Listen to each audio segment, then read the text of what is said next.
В областном историко-краеведческом музее завершился проект «Асыл-Мура», реализованный в течение последних 2 лет. Сегодня при участии специалистов в области геологии и представителей интеллигенции состоялась торжественная церемония. В рамках проекта музейный фонд пополнился ценными экспонатами, а для посетителей организовали новые тематические выставки. Музейный проект «Асыл-Мура» был инициирован сотрудниками музея в 2023 году. За 2 года в фонд музея было передано 227 экспонатов. Таким образом, инициатива «Асыл-Мура» стала важным шагом в деле популяризации исторического и природного наследия региона, его сохранения и передачи будущим поколениям.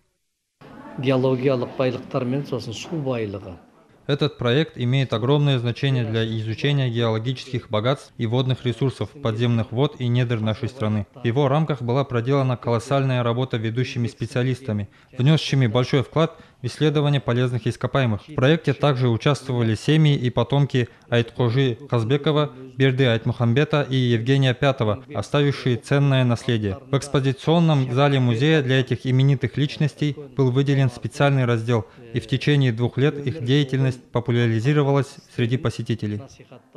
На мероприятии были приглашены выдающиеся специалисты в области геологоразведки, супруги Александр и Маргарита Шершаковы. Они внесли значимый вклад в реализацию проекта. В рамках акции «Подари экспонат музею» они передали в музейный фонд ценные предметы, которые сегодня хранятся как уникальные экспонаты.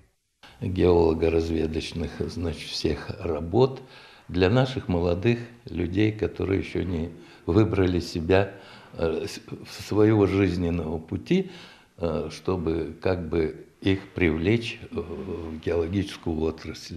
Потому что Казахстан без геологии вообще, как знаете, развитие у него промышленности очень слабое, за счет недр живет.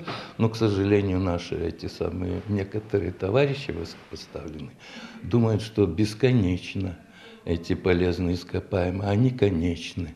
Надо их постоянно находить, разведывать, добывать, извлекать. Но в настоящее время геология практически уже нету ее. Только добычная осталась на базе тех советских открытий, которые были 30 лет назад.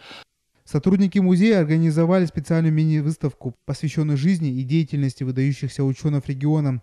На стеллажах представлены их труды, фотографии и книги, отражающие научные открытия и вклад в развитие гидрогеологической службы. Этот проект, познакомивший посетителей с историей края и новыми исследованиями региона, будет продолжен и в дальнейшем. Жандос Сайлау, Сания Исмсиитова, Павел Соловьев, Бекжан Тулебек, Кокши Ахпарат.